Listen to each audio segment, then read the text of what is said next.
नमस्कार साथियों, प्रताप क्लासेस के यूट्यूब प्लेटफॉर्म पर आपका हार्दिक स्वागत है।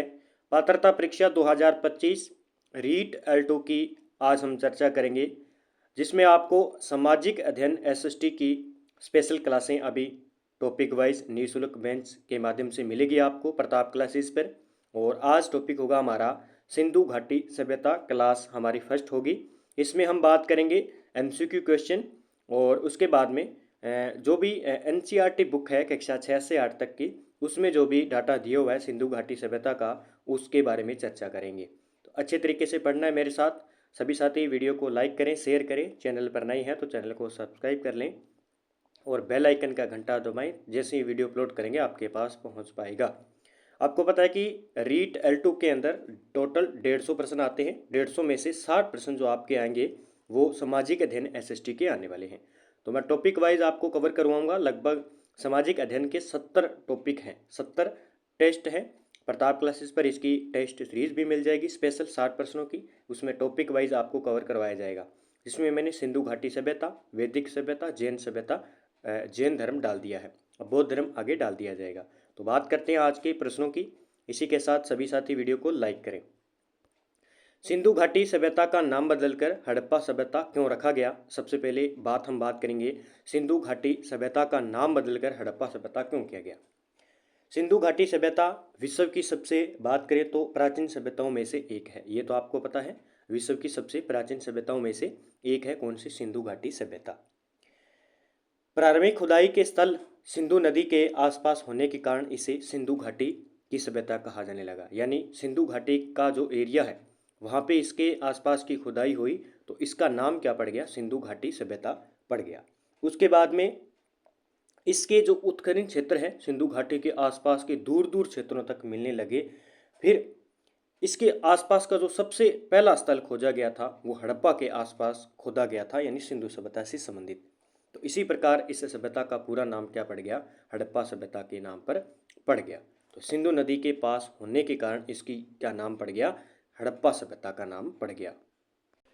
और दूसरे आंसर की मैं नज़दीकी बात करूं तो सर्वप्रथम खोजे गए स्थल हड़प्पा के नाम पे। तो सिंधु नदी के आसपास होने के कारण दूसरा सर्वप्रथम खोजे गए स्थल हड़प्पा के नाम पर। तो दोनों इसके आंसर हो जाएंगे।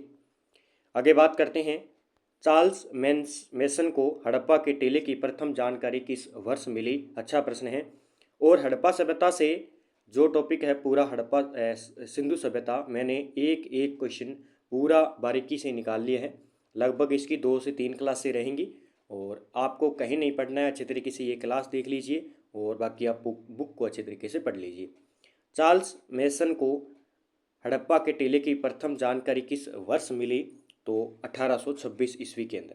1826 ईस्वी के अंदर चार्ल्स मेसन को हड़प्पा के टीले की प्रथम जानकारी मिली। ये आपको याद रखना है, ठीक है। एग्जाम में यहाँ से प्रश्न पूछा जा सकता है। अगला, हड़प्पा के टीले का सर्वेक्षण किसने 1853 से 56 ईस्वी में किया था? जो हड़प्पा था उसके टीले का सर्वेक्षण किसने 1853 से 56 के बीच में किया? चार्ल्स मेसन की बात करें तो ये 1826 के ने किया था। फिर कनिंघम की बात करें, सर जॉन मार्शल और दयाराम साहनी। तो इसका आंसर जो हो जाएगा वो होगा कनिंघम।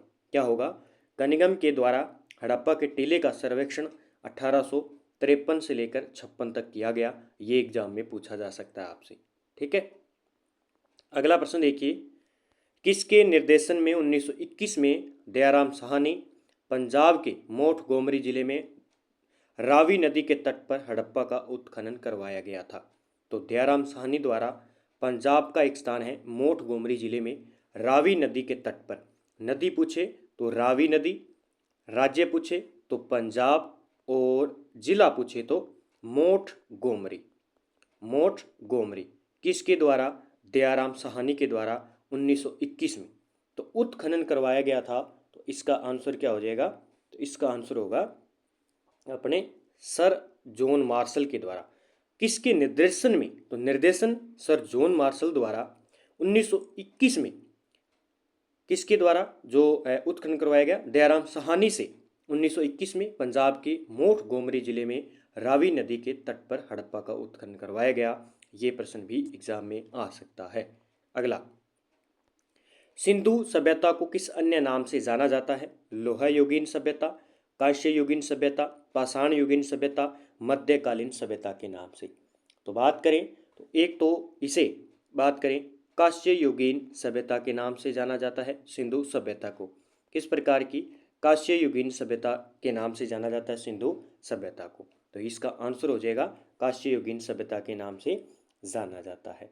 और इसे सिंधु सभ्यता को, इसी सिंधु सभ्यता को प्रथम सभ्यता का प्रथम नगरीय क्रांति भी कहते हैं, नगरीय क्रांति भी कहा जाता है। तो ये थोड़ा सा याद रखना है। तो कांस्य युगीन सभ्यता के नाम से इसे जाना जाता है। ये है हमारी रीट की ऑनलाइन टेस्ट सीरीज, जिसमें सामाजिक अध्ययन के लगभग आपको 70 टेस्ट है। इसके अंदर देखो, इसमें टॉपिक वाइज ये टेस्ट मिल जाएंगे। ये टॉपिक है 70 टेस्ट है टोटल। पूरा रीट का जो लेवल 2 का है, चाहे आप मेंस की भी तैयारी करिए तो भी महत्वपूर्ण, और रीट लेवल 2 की जो पात्रता की साथ ही तैयारी करें उनके लिए महत्वपूर्ण है। कक्षा 6 से 8 तक का जो मैटर है वो डाला हुआ है यहाँ से, पुस्तकों के टेस्ट सीरीज है यहाँ पे। फिर ये देखो कक्षा 6, 7, 8 ये तीनों बुकों के बुक है जो आपकी अतीत फर्स्ट, अतीत सेकंड और अतीत थर्ड, और ज्योग्राफी की और पॉलिटी की सारी तीनों डाली हुई टेस्ट डाले हुए हैं। फिर मैंने सिंधु घाटी सभ्यता जो मैं क्वेश्चन करवा रहा हूँ वही है, वैदिक सभ्यता है और जैन धर्म है। तो ये टेस्ट इसमें डाले गए हैं। अच्छी तरीके से इन टेस्ट को बार बार प्रयास करो।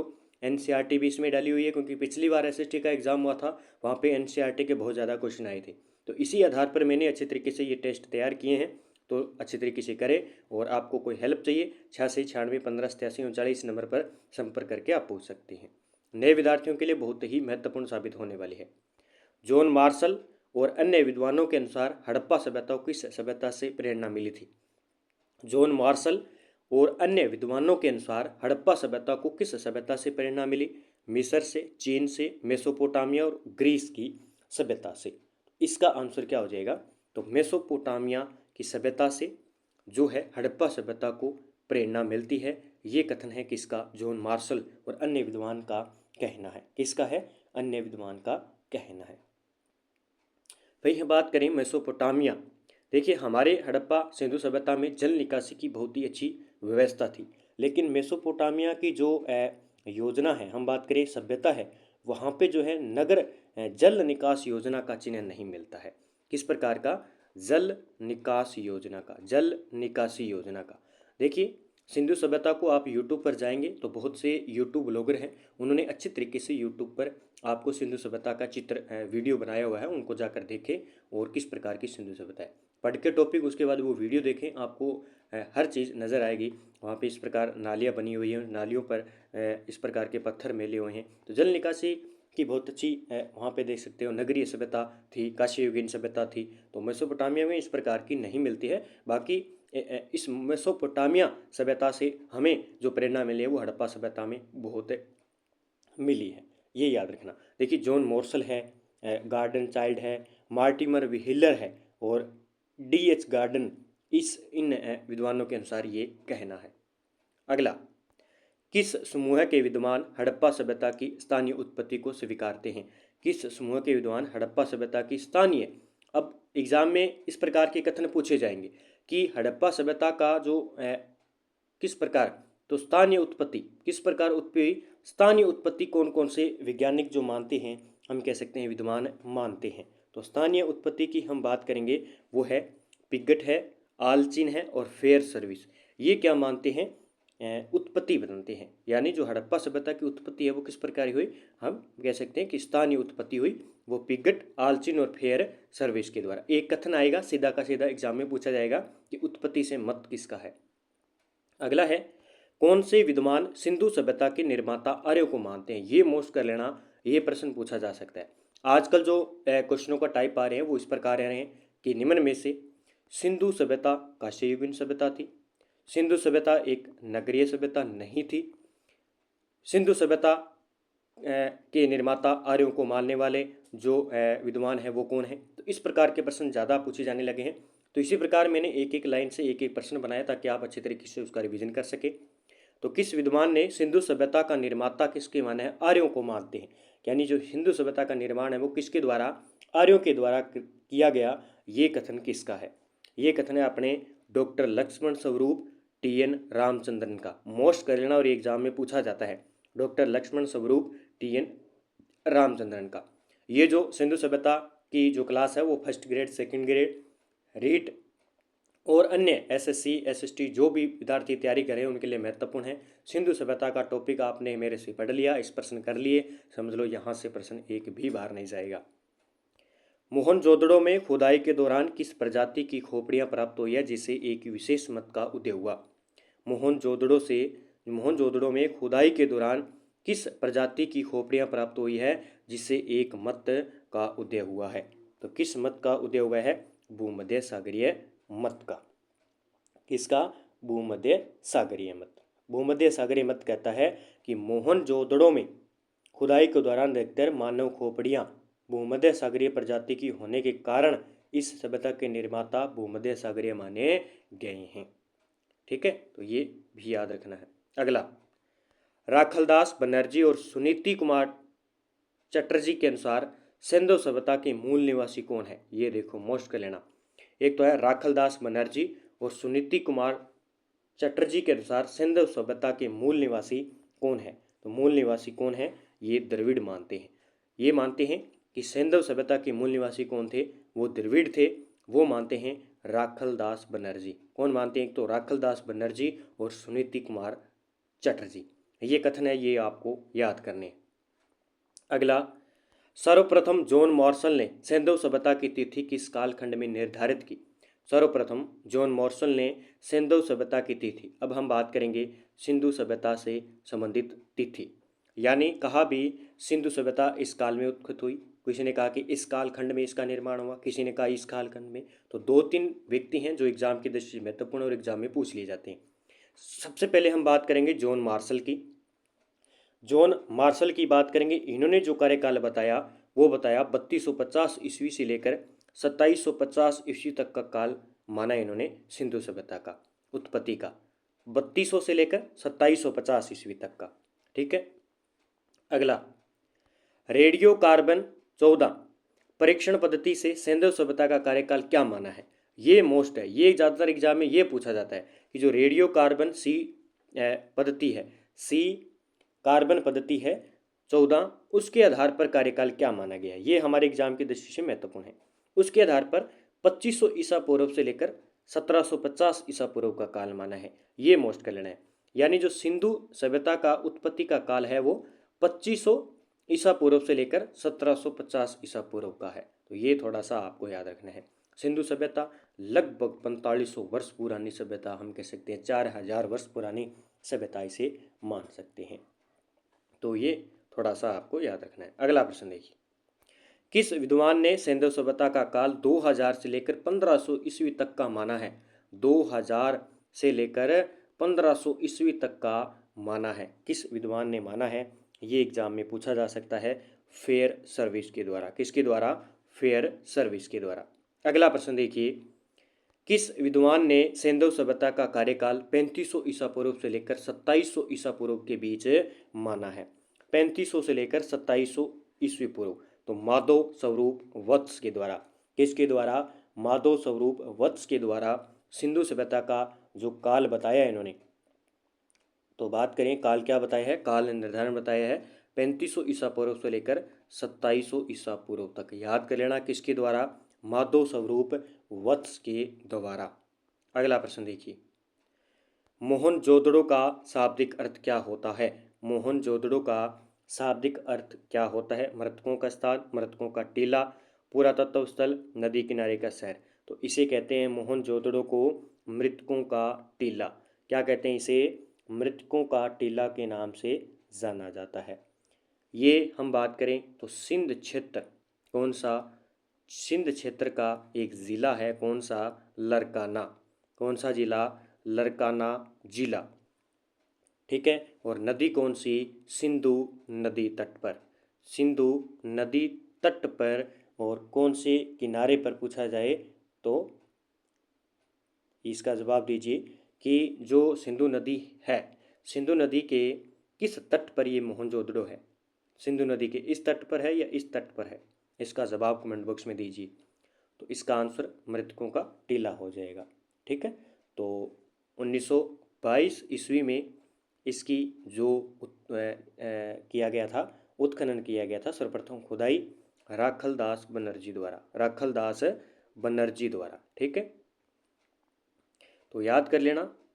सबसे पहले मोहन की राख कब उड़ गई? 1922 में। तो 1922 में याद कर लेना, 1922 में मोहन की राख उड़ गई। अगला, मोहनजोदड़ो की खुदाई सर्वप्रथम किसने और कब की? देखिए, एक और थोड़ी सी ट्रिक और बना लेते हैं। मोहन की राख उड़कर 1922 में उड़कर सिंधु नदी में चली गई, सिंधु नदी में तैर गई। अब देखो, मोहनजोदड़ो राखलदास बनर्जी 1922 में, और किस नदी में? सिंधु नदी के तट पर है। अगला, मोहनजोदड़ो की खुदाई सर्वप्रथम किसने और कब की? अब जवाब दीजिए। तो किसने की? राखलदास बनर्जी 1922 ईस्वी के अंदर। ट्रिक याद आई ना? राखलदास बनर्जी 1922 ईस्वी में। ये है शिक्षा मनोविज्ञान की टेस्ट सीरीज, प्रताप क्लासेस पर मिल जाएगी आपको। इसमें सभी शिक्षक भर्ती के लिए है। वैसे 100 रुपये प्राइस है। कोई भी टेस्ट सीरीज है प्रताप क्लासेस पर 100 रुपये में ही मिलेगी, इससे ज़्यादा प्राइस नहीं मिलेगा। और first grade, second grade, REET 11 और 2 पीटी सीटेट के लिए बहुत ही महत्वपूर्ण है। इसमें मैंने शिक्षा मनोविज्ञान के टॉपिक वाइज टेस्ट सीरीज डाल रखी है, तो आप ले सकते हैं इसको। मोहनजोदड़ो का सबसे महत्वपूर्ण सार्वजनिक स्थल कौन सा था? सार्वजनिक स्थल की बात करेंगे तो कौन सा होगा? सार्वजनिक हम कह सकते हैं, सरकारी हम कह सकते हैं, अच्छे तरीके से साफ सुथरा कह सकते हैं, तो स्नानागार। सार्वजनिक स्थल कौन सा था? स्नानागार था। इसका आंसर सी हो जाएगा। अगले प्रश्न की बात करते हैं। मोहनजोदड़ो के उत्खनन में निम्नलिखित में से कौन सी वस्तु नहीं मिली है?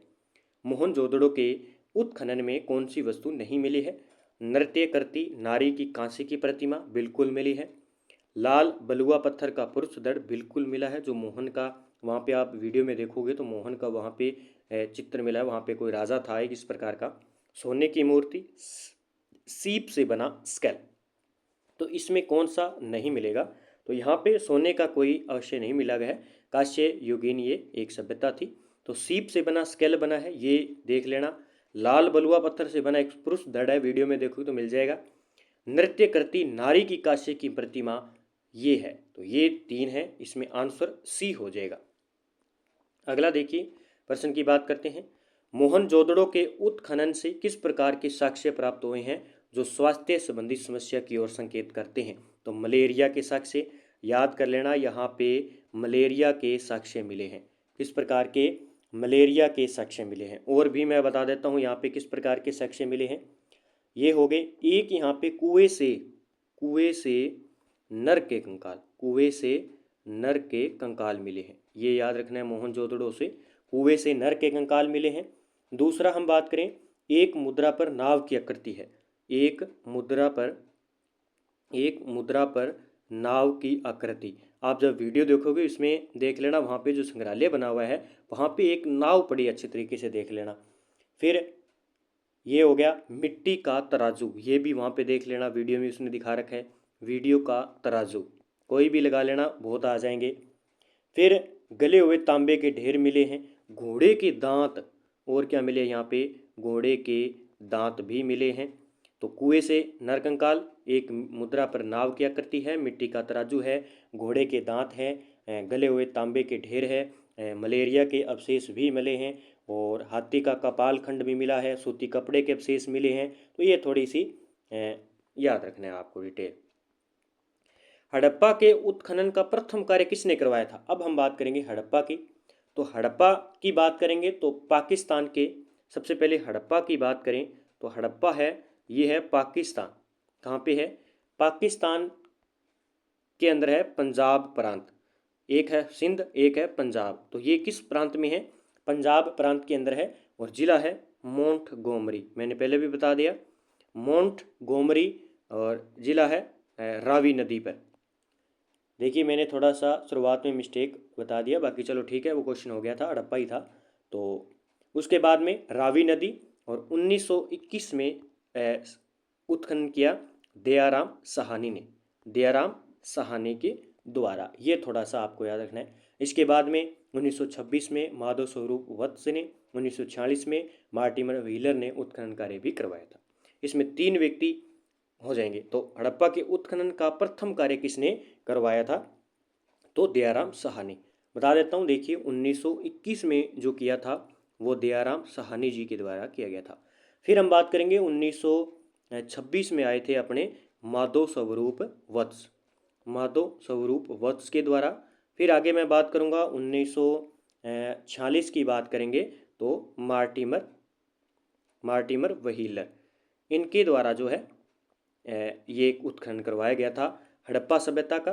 तो मार्टिमर व्हीलर, माधव स्वरूप, लेकिन सर्वप्रथम आपसे पूछा जाए तो दयाराम साहनी के द्वारा 1921 में, फिर 1926 में, 1946 के अंदर। अगला प्रश्न देखिए, हड़प्पा पाकिस्तान के पंजाब में स्थित मोंटगोमरी जिले में रावी नदी के तट पर स्थित है। 1921 में दयाराम साहनी ने सर्वप्रथम इस स्थल का उत्खनन करवाया। इसके बाद 1926 में माधव स्वरूप वत्स, 1946 में मार्टिमर व्हीलर ने इस उत्खनन कार्य को आगे बढ़ाया। ये इसी प्रकार टेस्ट में मिलेंगे आपको। हड़प्पा के उत्खनन में कौन सा प्रमुख स्थल मिला है जिसे R37 नाम दिया है? बात किसकी हो रही है? हड़प्पा की हो रही है, और यहाँ पे एक स्थान मिला है जिसका नाम रखा गया था R37। तो इसका आंसर क्या हो जाएगा? ये है कब्रिस्तान है। किस प्रकार एक स्थल मिला है जिसका स्थल कौन सा मिला है? कब्रिस्तान मिला है जिस पर R37 लिखा हुआ है। क्या लिखा हुआ है? R37 लिखा हुआ है। ये भी आपको याद रखना है अच्छे तरीके से, क्योंकि एग्जाम में पूछा जा सकता है। यहाँ पे एक चबूतरा है, चबूतरे के ऊपर 2 पंक्तियों में एक चबूतरा बना हुआ है। वीडियो में देखोगे तो बहुत बड़ा ऊंचा दिखाएगा। चबूतरे के ऊपर बात करें तो यहाँ पे 6 अन्नागार बने हुए हैं। क्या बने हुए हैं? अन्नागार बने हुए हैं 6। ये भी याद रखना है। एक तो कब्रिस्तान हो गया, और RJ जिसका नाम है R37। फिर मैं थोड़ी सी डिटेल और आपको बता देता हूँ। यहाँ पे पित्तल का बना इक्का, पित्तल का बना इक्का भी यहाँ पे मिला है, पित्तल का बना इक्का। दूसरी बात करूँ, शंख का बना बेल, शंख का बना बेल, ठीक है, ये भी याद रखना आपको। स्त्री के गर्भ से निकला हुआ पेड़, स्त्री के गर्भ से निकला हुआ पेड़, गर्भ से निकला हुआ पेड़, ये भी यहाँ से मिला है। किससे? हड़प्पा सभ्यता से। गेहूं व जौ के दाने, और याद रखना गेहूं व जौ के दाने के अवशेष, जौ के दाने के अवशेष आपसे पूछ ले तो कहाँ से प्राप्त हुए हैं? हड़प्पा सभ्यता से प्राप्त हुए हैं। ठीक है, तो ये भी याद रखना है। एक प्रश्न ये बनता है कि हड़प्पा नगर को सेंधव सभ्यता का, क्या पूछा जाए? सेंधव सभ्यता की जुड़वा राजधानी कहते हैं इसको। क्या कहते हैं? जुड़वा राजधानी भी कहते हैं किसको? हड़प्पा को, ये पूछा जाए तो इसका आंसर हो जाएगा कब्रिस्तान। अगला, हड़प्पा के उत्खनन में चबूतरों के ऊपर 2 पंक्तियों में 6 अन्नागार मिले हैं और 1 कब्रिस्तान भी प्राप्त हुआ है, जिसे R37 नाम दिया गया है। अगला प्रश्न देखिए, हड़प्पा से प्राप्त कौन सी आकृति सेंधव लोगों द्वारा उर्वरकता की देवी मानी जाती है? मोस्ट कर लेना ये। तो स्त्री के गर्भ से निकला हुआ पेड़ जो माना जाता है वो उर्वरकता की देवी के रूप में माना जाता है। ठीक है, ये हो जाएगा इसका आंसर। अगला, हड़प्पा सभ्यता से पित्तल का बना इक्का, शंख का बना बेल, स्त्री के गर्भ से निकला हुआ पेड़ जिसे सेंधव लोग उर्वरकता की देवी मानते थे, कुब्बड़ बेल की आकृति, चित्रित मर्दाएं, ईंटों के वृत्ताकार चबूतरे, गेहूं और जौ के दाने, दाढ़ी युक्त पुरुष की पाषाण प्रतिमा यहाँ से प्राप्त हुई है। अब आप एक एक लाइन का नोट्स भी बना सकते हैं अच्छे तरीके से। हड़प्पा सभ्यता, हड़प्पा नगर का पश्चिमी टीला किस नाम से जाना जाता था? एक एक प्रश्न एक एक लाइन से। तो माउंट ए बी इसे नाम दिया गया था। ठीक है, अगला देखिए, हड़प्पा नगर सभ्यता के अन्य नगरों के समान 2 भागों में विभक्त था, पूर्वी और पश्चिमी 2 भागों में। पूर्वी भाग सामान्य जन के आवास के लिए था, जबकि पश्चिमी भाग दुर्गीकृत था। इस पश्चिमी टीले को मार्टिमर व्हीलर ने माउंट AB की संज्ञा दी।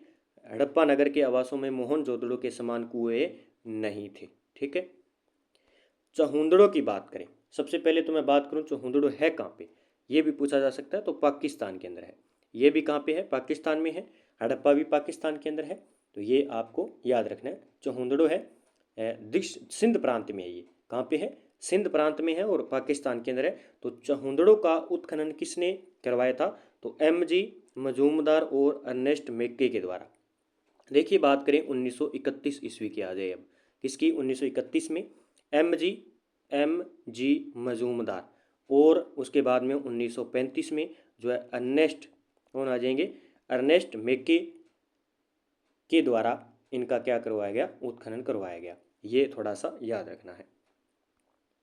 1931 में एम.जी. मजूमदार और 1935 ईस्वी में अर्नेस्ट मेक्के ने पाकिस्तान के सिंध प्रांत में स्थित मोहनजोदड़ो से 80 मील दक्षिण में स्थित चहुंदड़ों का उत्खनन करवाया था। चहुंदड़ों को किस रूप में जाना जाता है? तो ये अच्छा प्रश्न है, एग्जाम में पूछा जा सकता है कि चहुंदड़ों को किस रूप में? औद्योगिक नगर के रूप में जाना जाता है। किस रूप में? औद्योगिक नगर के रूप में जाना जाता है। अगला प्रश्न देखिए, चहुंदड़ों में किस वस्तु का कारखाना मिला है? तो यहाँ पे जो है मनके बने हैं। क्या मिले हैं? मनके मिले हैं। ये याद रखना है, मनके मिले हैं यहाँ पे। ठीक है, तो ये उत्तर भी आ गया। थोड़ा सा मैं आपको बता देता हूँ यहाँ पे क्या क्या मिला है। एक तो मनके बनाने के कारखाने, मनके बनाने के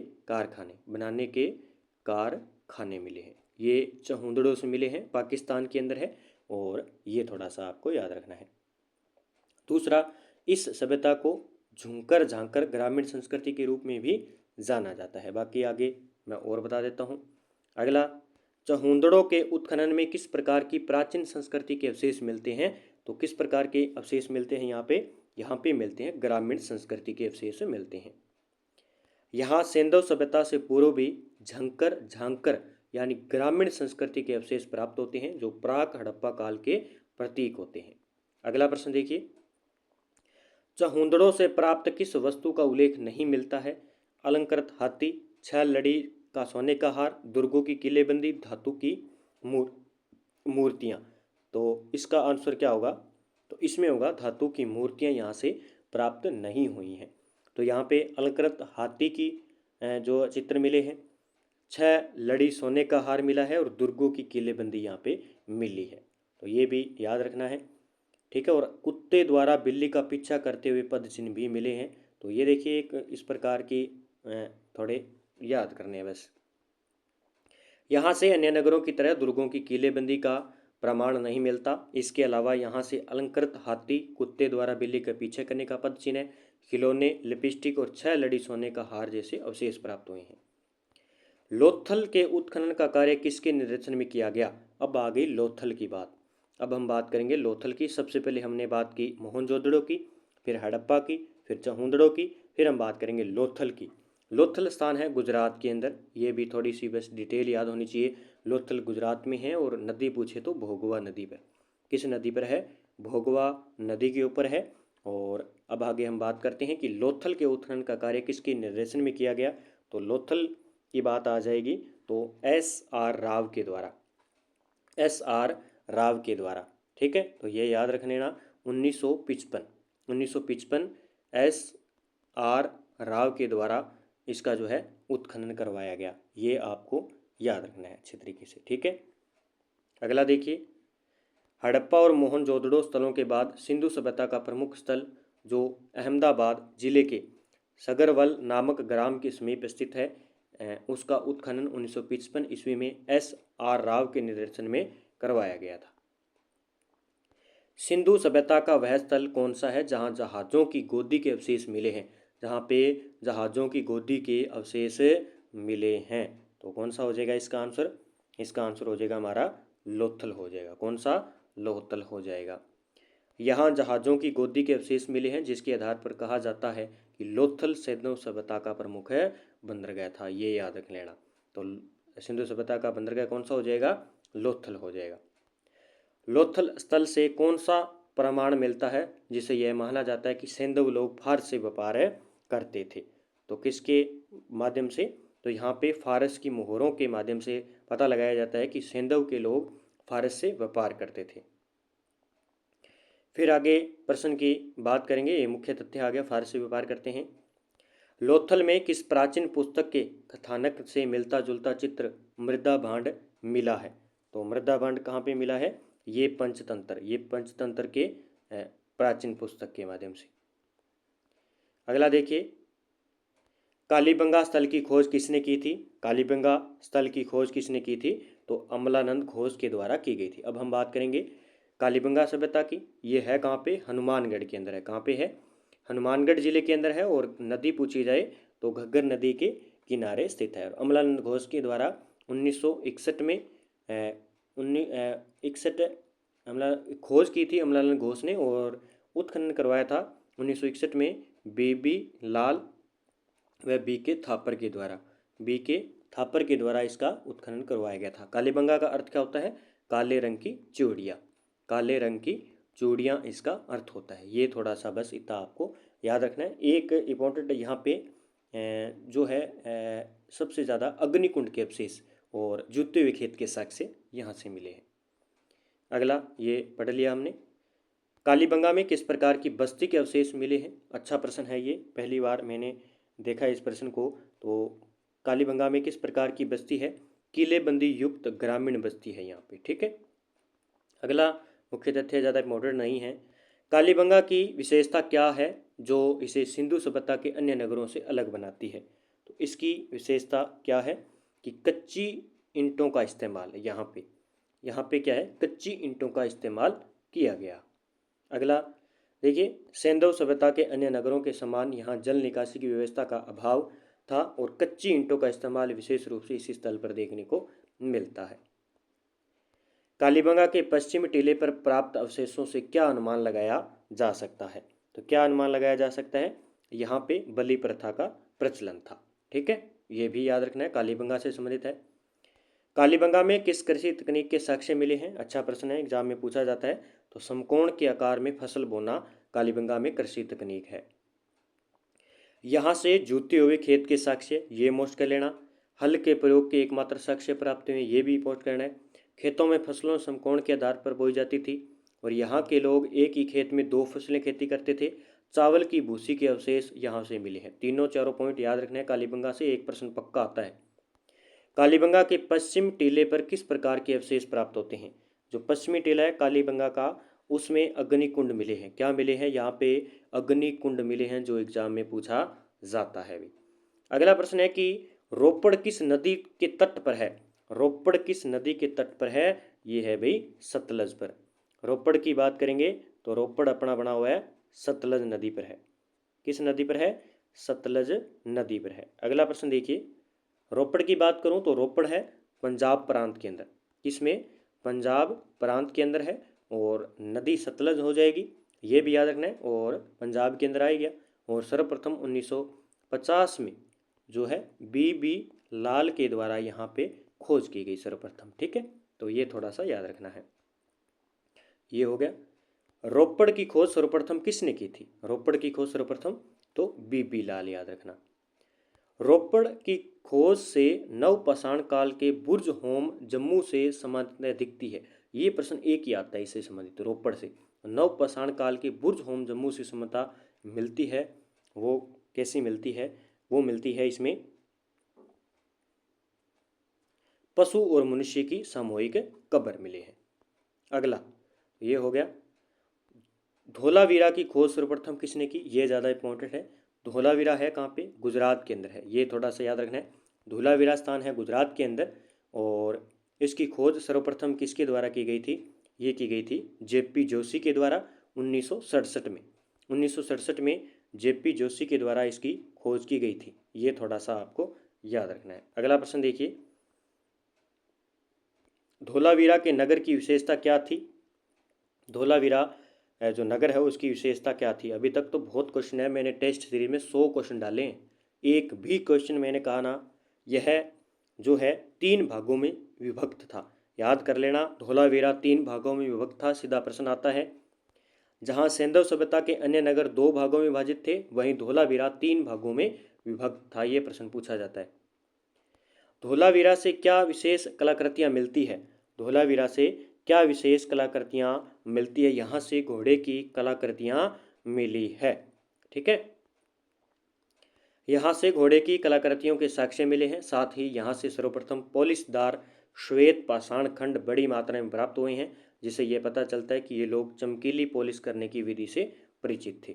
अगला, सुत सुत्का-गेडोर किस देश में स्थित है? सुत्का-गेडोर किस देश में है? ये भी पाकिस्तान के अंदर है। सुत्का-गेडोर कहाँ पे है? पाकिस्तान के अंदर है। सुत्कोगडेर जो स्थल है उसकी खोज सर्वप्रथम किसने की थी? तो ये स्ट्राइन के द्वारा की गई थी। याद रखना, स्ट्राइन के द्वारा। तो ये थोड़ा सा याद कर लेना। फिर है बनावली का उत्खनन किसने करवाया था? बनावली का जो उत्खनन है वो R.S. बिष्ट के द्वारा करवाया गया था। R.S. बिष्ट के द्वारा। ये कई बार सत्य असत्य के आधार पर पूछ लिए जाते हैं। हरियाणा के हिसार जिले में स्थित इस स्थल का उत्खनन 1973-74 में R.S. बिष्ट ने करवाया। यहाँ से संस्कृति के 3 स्तर प्राक हड़प्पा और उत्तर हड़प्पा प्राप्त होते हैं। बनावली स्थल की विशेषता क्या है? बनावली स्थल की विशेषता है कि यहाँ पे एक ही प्रकोटे से घिरा हुआ है। यह एक ही प्रकोटे से घिरा हुआ है, दोहरा प्रकोटा नहीं है। निम्नलिखित में युग्मों को सम्मिलित कीजिए। देखिए इस प्रकार के प्रश्न पूछे जा सकते हैं आपसे, ठीक है। तो इसका हम बात करें तो खेतों की जुताई कहाँ से मिली थी? कालीबंगा से। और घोड़े की हड्डियाँ कहाँ से मिली थी? ठीक है, तो इसमें देखिए हम बात करें तो खेतों की जुताई कालीबंगा से। दूसरा जो है कोई दुर्ग नहीं मिला यहाँ पे हुंदड़ों से। फिर घोड़ों की हड्डियाँ कहाँ से मिली है? सुरकोटड़ा से। और किलाबंदी वाला नगर है मोहनजोदड़ो। ठीक है, तो इसकी आंसर की बात करूँगा वो सी नंबर आंसर हो जाएगा। अगले प्रश्न की बात करूँ, निम्नलिखित में से कौन सा हड़प्पा स्थल नहीं है? इनमें से हड़प्पा स्थल नहीं है।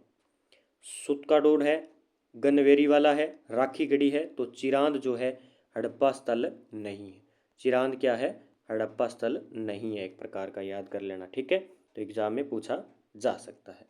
तो आज के जो थे 50 क्वेश्चन मैं लेकर आया हूँ। कल मैं 50 क्वेश्चनों की बात करूँगा। 100 क्वेश्चन पूरे कर देंगे हम अच्छे तरीके से। लगभग सिंधु सभ्यता आपको बारीकी से, यानी हम कहते हैं कि चुन चुन कर अगर आप देखोगे तो प्रश्न मिलेंगे आपको। तो अच्छे तरीके से टेस्ट को करें। मैं बताता हूँ कि आप जो साथी नए हैं उनके लिए महत्वपूर्ण है, आप अच्छे तरीके से इस टेस्ट को करें। जो मैंने प्रताप क्लासेस टेस्ट रही है, टेस्ट चला रखे, उसको टेस्ट को करें अच्छे तरीके से और तैयारी करें। अगला वीडियो मैं कल लेकर आऊँगा। आप अच्छे तरीके से इस वीडियो को देखिए और पढ़िए, और वीडियो कैसा लगा इसके बारे में आप कमेंट करके ज़रूर बताइए। जय हिंद, जय भारत दोस्तों। मिलते हैं अगले वीडियो के साथ में।